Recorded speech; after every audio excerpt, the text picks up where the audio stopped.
Esto parece una favela de Brasil, pero bueno, es Cuba, estamos en Cuba. Y todo fue emigrando y perdiéndose todo, poco a poco con el tiempo. Mira, ahí se cayeron los balcones, dieron los materiales y no se pudo hacer nada porque no pueden cambiar la estética. La policía viene a veces cuando van a cambiar, la gente vivienda los trae. Según me estuvieron contando que toda esta decoración es a base de poliespuma.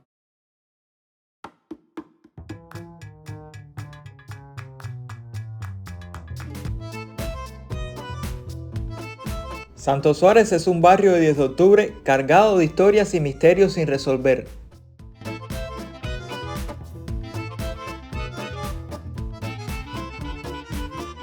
A medida que nos adentramos en sus calles, vemos cómo se acentúan las clases sociales. Antiguamente en esta barriada de La Habana solo existían casas de maderas y fincas. Gracias a las diferentes fábricas de la época, las personas fueron construyendo y remodelando sus viviendas.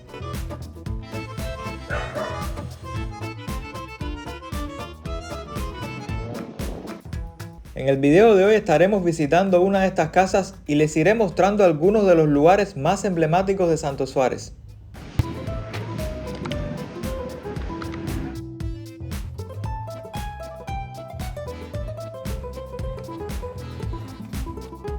Estaremos recorriendo un barrio abandonado por los millonarios y si se quedan hasta el final del video les compartiré mi experiencia personal en el restaurante más exclusivo de Santo Suárez.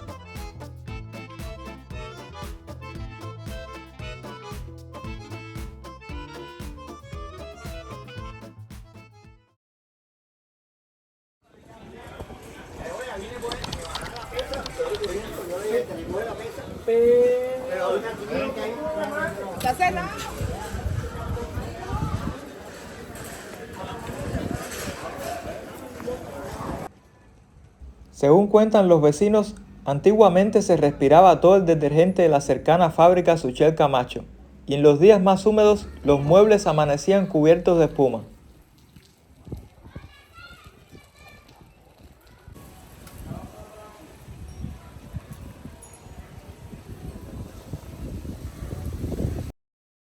En los años 80, el barrio se despertaba con las campanas de la Iglesia Milagrosa.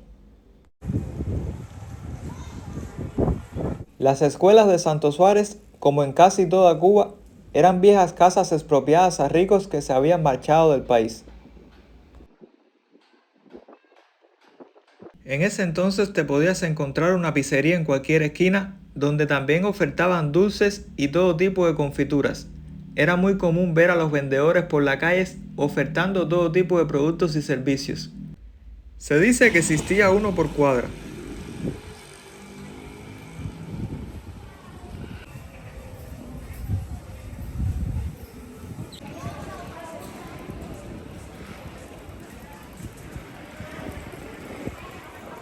En Santo Suárez, como en muchos barrios habaneros, las personas vivían a puertas abiertas. Cuando un vecino se acercaba, desde adentro se le invitaba a pasar. La vida era fácil. Los bonos de gasolina sobraban de un mes para otro y se convertían en billetes de monopolio de los juegos de fin de semana.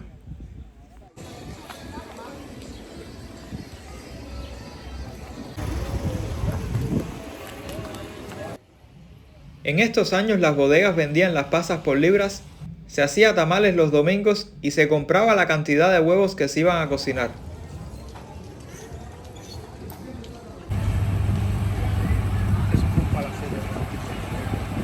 Al no existir el internet ni los tablets, los niños jugaban al taco, bailaban trompos y se hacían largos torneos de bolas. También era muy común el martilleo ruidoso en cada esquina, construyendo chivichanas con tablas de barriles de manteca y cajas de rodamientos de camiones.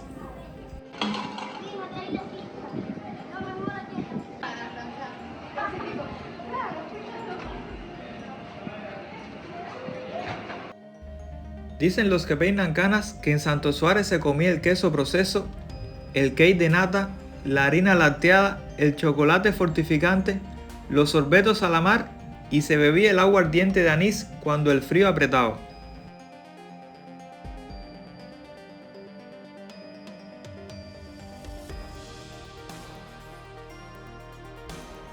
Se cuenta que el pan sabía pan, las pescaderías mostraban pescados y podías disfrutar de un helado bicolor con solo 20 centavos.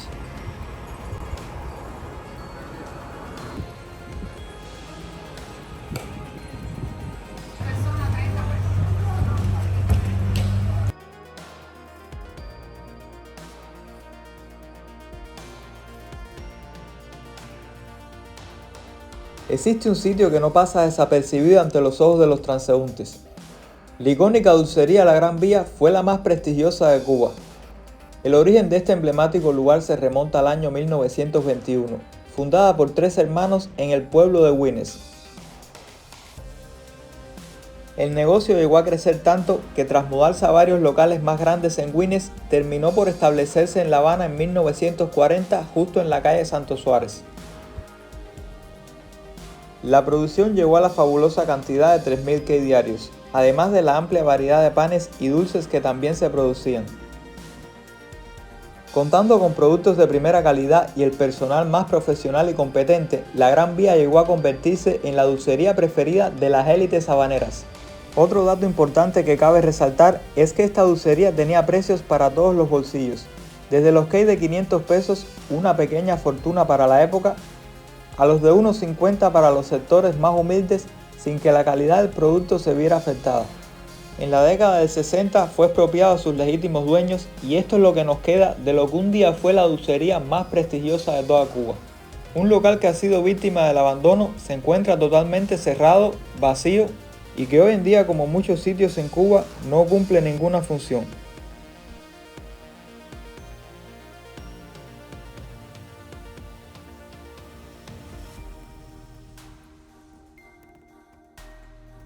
La iglesia de la Milagrosa es un notable ejemplo de la arquitectura religiosa en Cuba.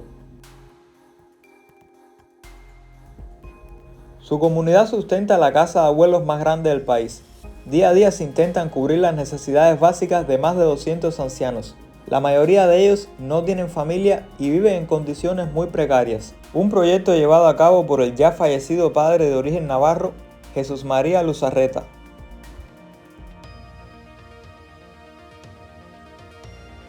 El padre Luzarreta falleció en el año 2017 en La Habana luego de haber puesto en marcha la casa de abuelos.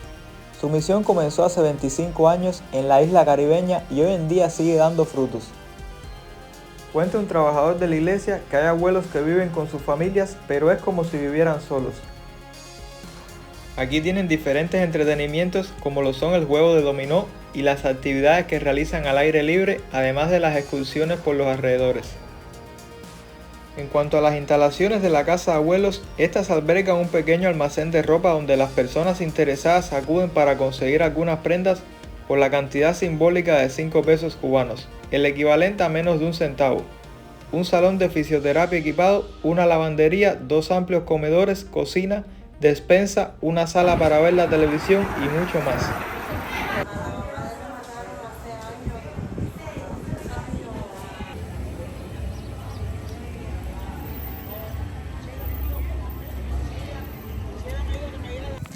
¿Y esto qué es lo que era, mi hermano?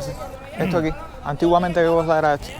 Ese fue el cine Santo Suárez, que era un cine de barrio donde se ponían películas de la época. Prácticamente casi todas eran mexicanas, españolas y prácticamente hasta estadounidenses, que eran casi comedias que establecían ahí los lugares. ¿Y ahora qué piensan hacer en este proyecto como tal aquí? Que veo esto ahí, que están levantando unos muros. Por eso está provisionalmente ahí y después lo van a volver a poner en su lugar. Mira, esa es una casa típica de lo que era Santo Suárez. Por el tejado tú te vas a dar cuenta de cómo eran las casas de la fundación, que debe ser del año 1915 a partir del momento. Wow. Ya después hay otras modificaciones, que fue el boom de los años 20 con el lío de Mera, de la Primera Guerra Mundial, donde la explosión azucarera, y entonces los cubanos empezaron a hacer nuevas inversiones y a crear casas. Hasta que vino después la Segunda Guerra Mundial y entonces viene el otro boom de las otras casas que quedan a partir de la CRE en adelante. Porque mira las casas típicas prácticamente del barrio de Santo Suárez, mira ese tipo de techo de teja, son aquellas que están ahí. Ya, vamos para allá para que vean las casas tradicionales de verdad de este... Le he preguntado a varias personas y me dicen como que aquí las casas siempre fueron de mampostería, de cemento. ¿Qué me dices tú al respecto de eso? No, hubo mucha modificación porque ya después, como estaba diciendo, después del año 1924, muchas casas empezaron a transformarse, que mira, que tiene el típico, porque cuando tú hablas con un arquitecto, por la forma de construcción, se da cuenta que este tipo de arquitectura es de los años 1920. Ahí estaba antiguamente puesto... Sí, eso parecía como un garaje, un parqueo, no sé. A ver, las vigilosas son prácticamente del año 1920. ¿Y esto tiene muro alto así como para cuando se inunda? Claro, por el famoso río Mallito, y este era uno de los lugares donde pasaba el riachuelo. Y ya al subterráneo, cuando sube el nivel de las aguas, él trata de salir por algún lugar y sale por donde quiera. Ajá. A buscar su nivel. Ya veo. Estos eran trillos que terminan en Tamarindo. ¿Dónde las casas ahora que vamos a visitar, por ejemplo, qué construcción tienen, de cuándo fueron hechas? Para mí el año puede ser después del año 1910. Además aquí había muchas empresas, muchas fábricas, fundamentalmente Crucella, la 1100 o la 1010, que era una fábrica de media, la fábrica de chocolate. Eso fue lo que le dio vida en sí a este barrio, las fábricas esas, que empezaron aquí a establecerse, como aquel que dice, mira, sus mecánicos, sus ingenieros, sus económicos, y entonces se vieron, mira. Claro. Fue cuando las personas fueron que pudieron levantar. Sí, no, a llegar al nivel medio de su vida, porque podían darse, como aquel que dice, el lujo de vivir en una casa confortable. No una casa lujosa, pero sí una casa típica de habanera. Que son las casas, porque cuando aquí vienen los españoles y dicen, oye, ¿quién vivía aquí? Tú le dices, no, aquí vivía un simple trabajador. Lo que tú sabes que Cuba en aquel tiempo fue prácticamente la tasa de oro, que cuando tú las comparas con otros países, tuvo un boom muy alto. Exacto, la era dorada de Cuba. Ajá. ¿Y qué me dices de aquí del barrio Santo Suárez? Porque me han dicho como que está la parte vieja y la parte moderna. Ajá, sí, yo pienso que mira, que durante su fundación, prácticamente de la CRE para acá, era la parte vieja, ya que en la época de la colonia, todo esto fueron fincas. Aquí lo que se cosechaba era tabaco. No sé si te he oído hablar de la historia de Sudemonte, en la iglesia que queda ahí, donde buscaron a los vegueros, que la colonia prácticamente le pagaba muy poco y entonces tenían una renta muy alta. Y en su desacuerdo, hasta que vino los que servían a los españoles, que eran también cubanos, y entonces fueron para ponerlo como de ejemplo. Fueron, ahorcados ahí en esa ceiba. La iglesia Jesús del Monte, ¿dónde es que queda exactamente?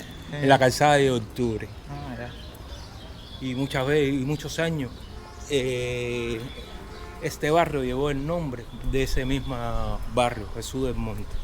Sí, leí eso. Entonces, así eran las casas. Vamos para adentro. Vamos a preguntarle al vecino a ver si nos permite mostrarles la casa por dentro. Una casa típica del barrio, mírala ahí. Las construcciones eran de madera.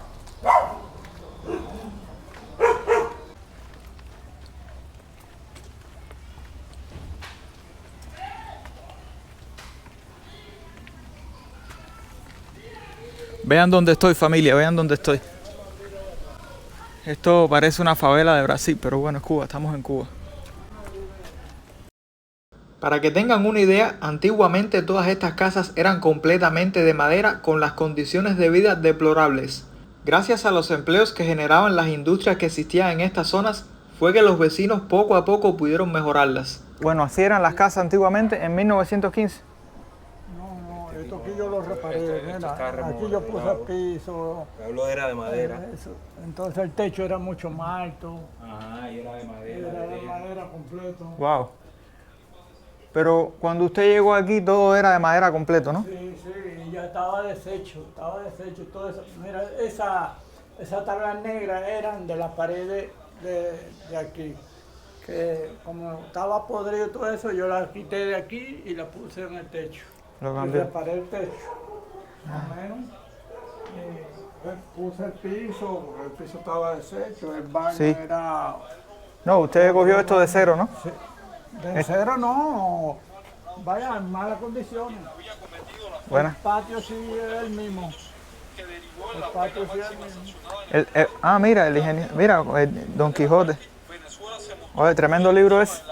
Sí, ese es uno de los muchachos. Wow.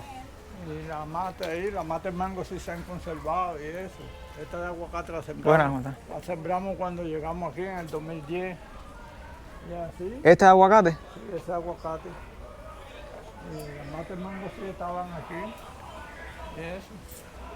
La cerca esa se echaron antes de nosotros llegar, porque esto era una sola casa. Allá los que vivían eran la gente que atendían a los que vivían aquí.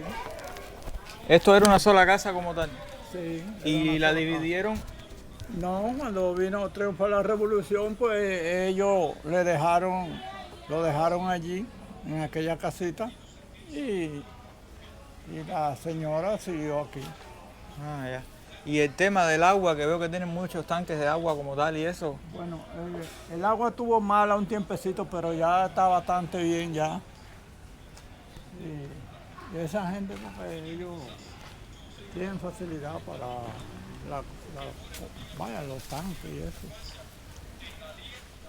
¿Y qué tal la vida aquí, los servicios públicos, es decir, las personas, Bueno, los vecinos? como todos los demás, estamos aquí luchando por que mejore esto y ya tú sabes, para adelante. Oiga, muchísimas gracias por el tiempo. Han pasado varias décadas, pero millones de hogares parecen estar detenidos en el tiempo. El cubano no dispone de los medios ni de los recursos necesarios para reparar sus viviendas. Los hijos y luego los nietos heredan las casas que sus antepasados nunca pudieron reparar. En estas calles he visto varios edificios y casas inhabitables. A pesar del peligro inminente que esto representa para la vida, las personas toman el riesgo hasta que el tiempo diga la última palabra.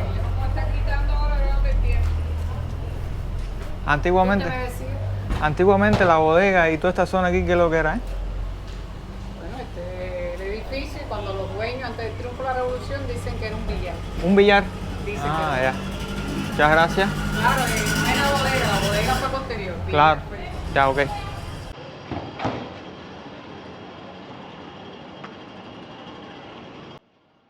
Los albergues se encuentran colapsados y muchos prefieren arriesgar su vida bajo un techo incierto que dormir en las calles.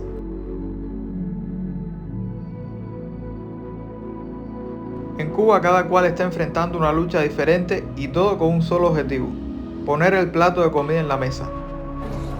Antiguamente no se veían familias enteras en la calle tratando de vender un producto.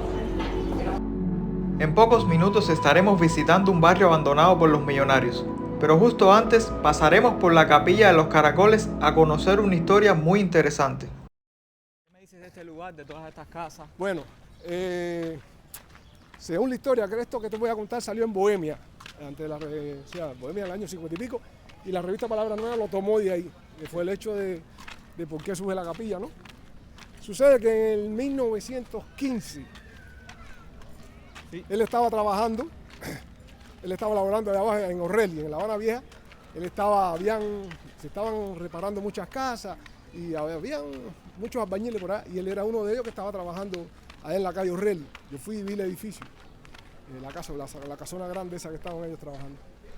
Y ya él, parece que estaban ocurriendo muchos accidentes, no sé, porque él sentía de que pidió que la Virgen lo protegiera, era muy devoto de la Virgen de la Caridad del Cobre. Estamos hablando del año 1915. Wow. Todavía la Virgen no había sido coronada como Madre Reina y Patrona del pueblo cubano, aunque sí en el corazón de los cubanos, pero no oficialmente. Eso no sucede hasta el año siguiente, 10 de mayo de 1916, que gracias por los veteranos de la guerra de independencia le pidieron al Papa de entonces, Benedicto XV, y él le respondió que sí. Bueno, entonces, pero él era un gran devoto de la Virgen. Y él le había pedido que si le sucediera algo, este lugar que tú estás viendo, que era su casa, se lo iba a dedicar a ella, toda de conchas y caracoles.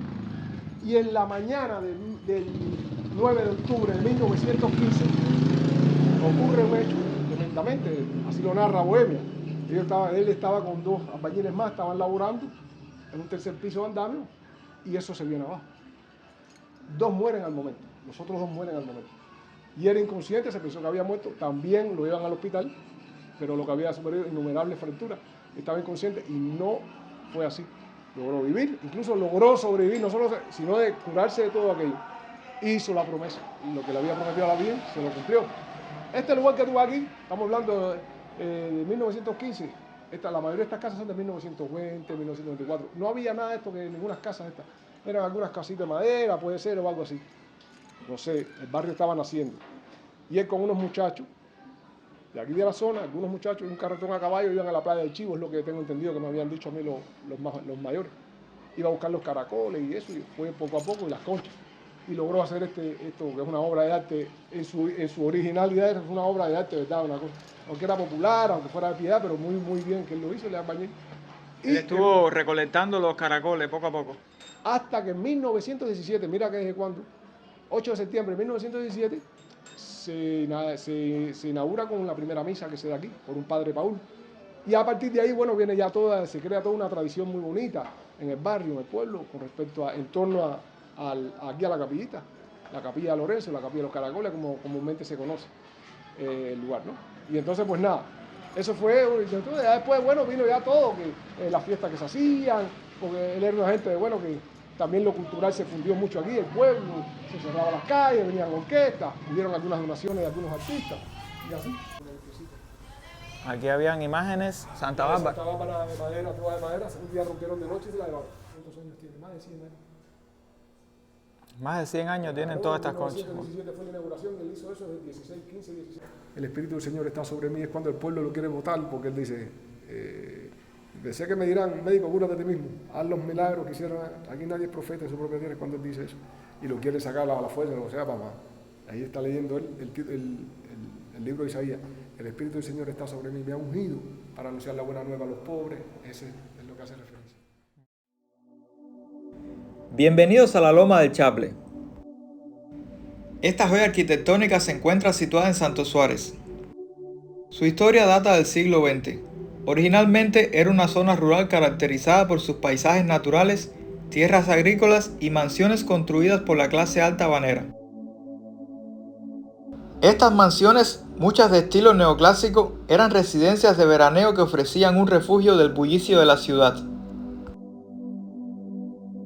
Eso antes era ahí un hogar de ancianos y ahora lo cogieron para vivienda porque por el lío del ciclón, esto aquí era antes una beneficencia de niños que las madres lo dejaban, después lo cogieron para la salud y ahora para vivienda. Déjeme hacer una pregunta porque veo muy pocas personas aquí arriba. Aquí arriba, ¿quiénes son las personas las que suben? ¿Los que viven aquí o suben todo tipo de personas como tal? No, aquí suben todos los que viven y personas para arriba visitando a familiares y todo. Como que he estado caminando, he estado visitando algunos lugares, viendo estas mansiones y no he visto ningún vendedor, no he visto ningún vendedor ambulante por esta zona, no he visto ese movimiento. ¿Qué es lo que pasa aquí con esos servicios? No, aquí a veces por la tarde cuando se ponen a vender. Pero como tal, eso que se ve a los otros barrios de carretillas y puestos de vianda, donde quiera, eso aquí no existe, ¿no? Aquí arriba no es. Aquí lo que viene a ver es un camioncito por los albergues para venderle la comida a las personas inadficadas. Y por ejemplo, cuando azotó este último huracán, el huracán Rafael que vino, ¿cómo se sintió el efecto aquí en esta zona? No, en la parte de la de octubre que se cayó una pared y lo pusieron aquí atrás en la CRE, en un centro de trabajo que están ahí todavía esperando a ver qué van a hacer con ellos. Te quería preguntar, porque me llama mucho la atención, estos palacios, estas casas con una arquitectura maravillosa, ¿esto quién lo vivía antiguamente aquí en esta zona? Bueno, ahí sí le digo yo que son personas de dinero, ya se fueron, otros que se han muerto, se han vivido la familia y todo eso, y todo se ha mantenido así igual. Aquí no pueden cambiar la estética porque cuando viene la gente Planificación física. De planificación física le ponen una multa porque tiene que seguir con la misma estética que tiene. Es decir, las fachadas tienen que estar igual. Igual. Y la pintura también tiene que estar igual. Igual. Wow, esto es increíble. Aquí no se puede cambiar nada. Aquí es igual. pintura ese para el lado. Esto no puede cambiar la estética. Es decir, que por ejemplo, si mi casa se le rompe la entrada o algo, yo quiero hacer una entrada nueva, más fuerte, diferente a la que estaba puesta, no puedo hacer eso. No, eso no lo puede hacer. Tiene que hablar con el gobierno, hacer papeleo y venir y medir un arquitecto y todo eso. Porque aquí pasó frente a mi casa que se pusieron a inventar en un muro y le pusieron una multa a esa gente porque no llamaron al arquitecto, a nadie llamaron. Wow, es increíble. Bueno, esto sucede también en el casco histórico, que no se puede cambiar la fachada, no se puede cambiar la pintura, ¿me entiendes? Porque como es patrimonio de la humanidad, no se puede hacer ningún cambio. Aquí se pone, la policía viene a veces cuando van a cambiar, la gente vivienda lo traen, mira a ver cómo es esto, y no pueden cambiarla. Dice que eso es patrimonio de la humanidad, que aquí no se puede cambiar nada. Antiguamente, según me estaban diciendo, aquí vivían personas muy ricas con mucho poder adquisitivo. Esta zona era custodiada por guardias de seguridad, y si tú venías a visitar a alguien tenías que pedirle permiso y ese guardia llamar a la casa o ir a la casa directamente y verificar la información. Eso era antes, porque mis padres me lo dijeron, porque aquí vivieron muchos mis padres, en la esquina, en el balcón aquel que está allí, que se cayeron los balcones. Eso es... Mira, ahí se cayeron los balcones, dieron los materiales y no se pudo hacer nada porque no pueden cambiar la estética. Pero ¿y eso qué cosa es? No se puede cambiar la estética, hay que hacerle eso, las figuras esas. Si tú no tienes para hacer las figuras esas, no puedes poner nada, no puedes poner un ladrillo. No. Aquí sí, esto... Es decir, que los materiales llegaron a rastro y todo lo más bien, pero cuando fueron a construir había que hacer la misma estética que existía antiguamente. La misma estética que existía antes, con los muritos esos y todo. Wow, esto me supera, ¿verdad? Esto es increíble. Y así esto aquí, esto es de octubre, pero aquí lo que sí sale mucho cuando viene el carrito de la comida para llevarle la comida a esa gente. Oye, el carrito de la comida, vamos. Pues aquí se ayudan mucho las personas, este pedazo. Y como que viene el carro de la comida, ¿a cada qué tiempo aquí? Cada una semana, porque la LA lo manda. Aquí que están las personas del lío del ciclón, al doblar, que también están la gente del lío del ciclón. Porque todo esto aquí son como albergues ahora mismo, ¿no? Ahí eso es un albergue grandísimo que hay. Se dice que esto era una antigua casa de beneficencia para los niños. Se dice que esta casa pertenecía a un dentista, uno de los acaudalados que vivía acá en este barrio. Este barrio mayormente era de abogados, de profesionales, de personas de negocios, ¿saben? Cuando llegó la expropiación, todas estas personas fueron desalojadas de estos lugares y estas casas fueron centros de beneficencia, algunas se convirtieron en lugares gubernamentales. Hoy en día se le han dado a las familias cubanas estas casas para que vivan.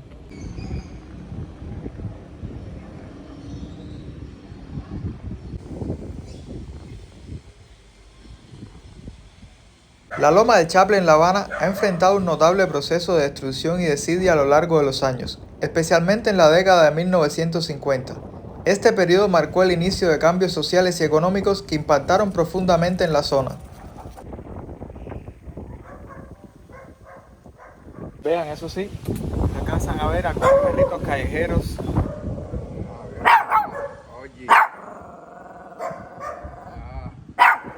Véanlo como defiende ahí a su dueño. Aquí, como podemos ver, a estas paredes le pusieron zinc. Parece que no había presupuesto para hacerlo de otra forma. Vean esto por acá. Con el tiempo, como se ha oxidado, se ha corroído, ¿saben? Estos cines están en el aire. Este es un parque que vemos por acá, Parque José Gómez. ¿Qué es esto?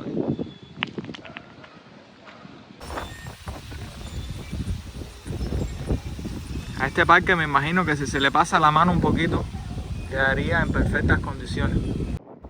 Tras la Revolución Cubana de 1959, muchas de las mansiones que caracterizaban la Loma del Chaple fueron abandonadas por sus propietarios, quienes se exiliaron o perdieron sus propiedades debido a las reformas agrarias y la nacionalización de bienes. Este abandono resultó en un deterioro significativo de las estructuras, que sin el mantenimiento adecuado comenzaron a caer en ruinas.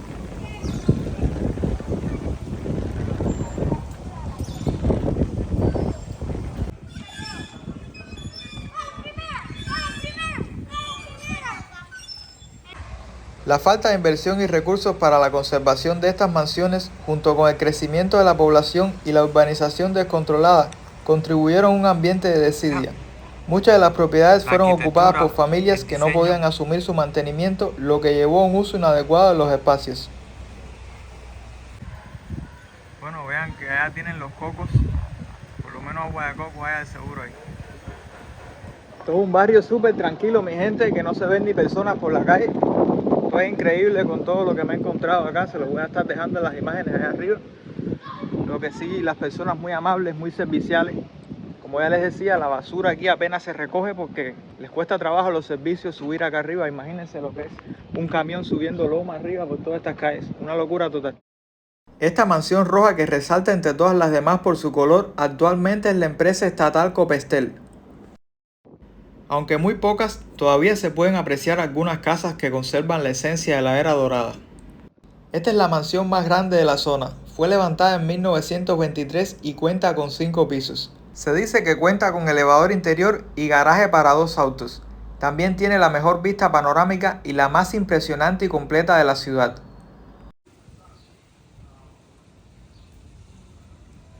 Aquí en Cuba se les pone reja a los aire acondicionados porque te llevan el aire o por ahí mismo se cuela el ladrón, una de dos. Una de las cosas que más me llama la atención es la forma de castillo que tienen todas estas mansiones. Este palacete de 3 pisos perteneció al cuarto presidente de Cuba, Alfredo Zayas. La casa del expresidente actualmente es la sede empleador estatal de selección y capacitación de La Habana. Porque ayer, afortunadamente, recogieron la basura. Si llegas a venir ayer. Vean la excelente vista que se disfruta desde los bajos. Imagínense lo que es estar en uno de los techos de estas mansiones. Contemplar esta maravillosa vista me hace viajar al pasado. Me imagino los dueños de las mansiones en las terrazas, tomándose una limonada y disfrutando de las brisas, disfrutando del presente sin la noción de lo que les deparaba el futuro. Los que aún viven cuentan sus historias. Los cambios que han tenido que soportar durante años les traen recuerdos a la mente de un pasado que ya no existe. El misticismo de todas estas mansiones deja en evidencia que fueron diseñadas para personas de la alta sociedad a la que casi ningún vecino podía aludir con certeza.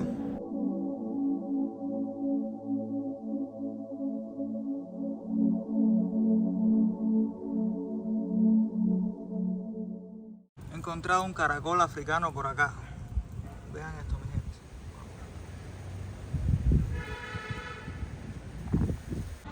Antiguamente se le conocía a estas casas como lujo, opulencia.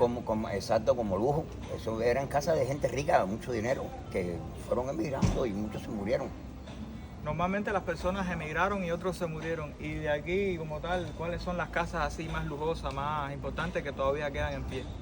Bueno, mira, queda esta, que es la casa de la China, queda la casa de Margarita, queda la casa de Gerente, esta casa que es nueva ahora, que toda la parte abajo es vieja, pero bueno, son de la gente de Bilbao, del lado allá, es todo eso que tienes arriba.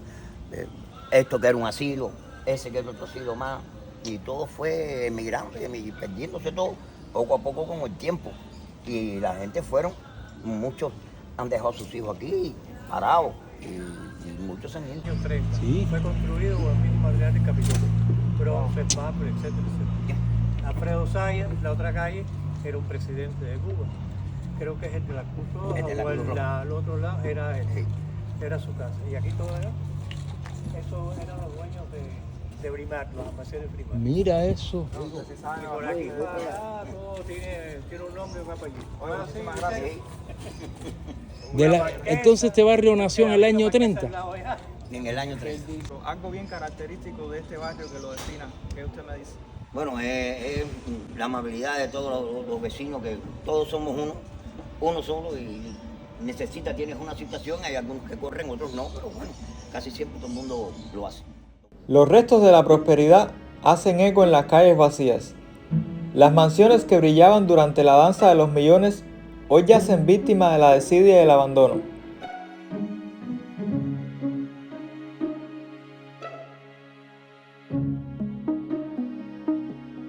El lugar que una vez se pensó como atractivo turístico terminó siendo una utopía llena de quimeras.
Hemos llegado al momento que todos estaban esperando. Aquí me pedí una limonada frappé y mi compañero se pidió una cerveza.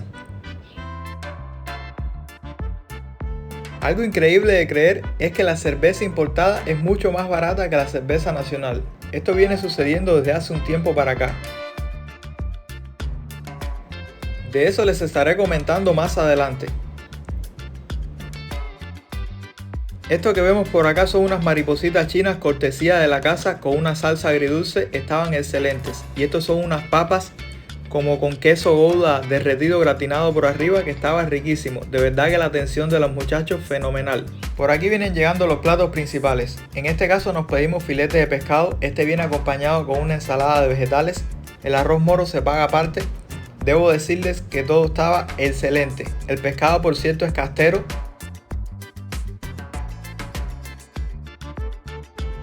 Además de la increíble decoración del local, lo que más me ha gustado de este sitio es que te sientes como si estuvieses en familia. El trato de los trabajadores es excelente y excepcional. Aquí vas a pasar un momento agradable junto a tu familia, tus amistades, tus seres queridos. Por acá abajo les estaré dejando la dirección de este majestuoso lugar. El filete de pescado grillé nos salió en $6.80. El arroz moro en $1.50. Las papas fritas a $2.50. El café salió en 60 centavos. La cerveza cristal, como ya les decía anteriormente, sale en $1.50, a diferencia de la cerveza importada que esta sale en $1.06. Y la limonada frappé, que fue lo primero que me pedí, tiene un costo de $1.36. El costo total fue de $26.80, teniendo en cuenta que $1 ahora ronda sobre los 330 pesos en el mercado informal. Me agrada el servicio tan bueno que ofrecen aquí, la temática que tiene, el buen trato a los clientes, la calidad de la comida está excelente, la verdad, y no había descubierto un sitio como este hasta ahora. Y bueno, la alegría de poder compartir contigo aquí, que eso es algo único, ¿sabes? En toda Cuba. Según me estuvieron contando que toda esta decoración es a base de poliespuma. Todo es de poliespuma. O sea, los cañones, la carabela que viene siendo Jack Sparrow, Wow. el Jack Sparrow que tenemos de fondo, la decoración de Davy Jones, la tripulación de Davy Jones, todo es poliespuma. ¿Y qué me cuentas de este lugar tan bonito, con tanta decoración? A ver, llevamos 11 años abiertos, o sea, el 25 de enero cumplimos 11 años. La temática fue hecha a partir de la primera parte. Poco a poco hemos tenido un cambio, o sea, hemos implementado más, o sea, con la decoración. Hemos ido avanzando decoración con medida que han salido películas nuevas. Al salir la sexta parte, pensamos también, queremos hacer otra área con decoración a través de la sexta parte. Nada, mi gente, ustedes saben, caminando por las calles de Santo Suárez, esta es la calle Milagros. nada, aquí se deben haber realizado varios milagros para que esta calle se llame así. Pero bueno, aquí estamos. Si les ha gustado este video, no olviden dejarme su like, suscribirse, compartirlo con amigos y familiares. Y nada, nos vemos en una próxima aventura. Chao, Lin.